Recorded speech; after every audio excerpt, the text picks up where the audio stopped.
Alors, quand on me dit que j'ai de la chance de voyager, de faire mon métier et de vraiment vivre mon rêve, en fait, je pète un plomb. Je pète un plomb parce que c'est clairement pas de la chance.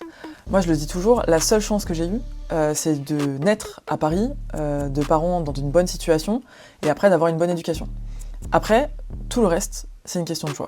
J'ai quitté mon poste d'ingénieur aéronautique avec un bon poste où j'étais calé, j'avais mon CDI, j'aurais pu rester toute ma vie ici.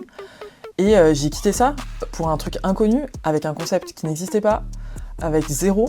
On vivait à deux sur un salaire, donc clairement j'ai pas de chance. Je l'ai bien expérimenté en 2020, en plein Covid, où je me suis retrouvée à zéro pendant plusieurs mois, où je me suis posé la question de si je devais prendre un job salarié parce que je m'en sortais plus. Et en fait j'ai fait le choix de me dire, ok, laisse pas tomber maintenant.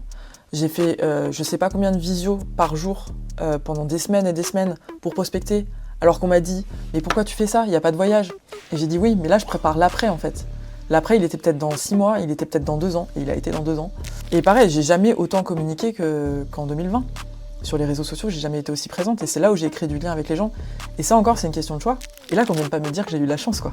Parce que le calvaire que j'ai vécu en 2020, en plus, je me tape la répression des fraudes parce qu'il y a des mecs hyper jaloux qui viennent sur mon dos et là qui me disent bah il faut la licence, avec une licence à plusieurs milliers d'euros, j'ai que dalle. Non. Et là, le choix, ça a été de dire est-ce que je me bats ou est-ce que j'abandonne ?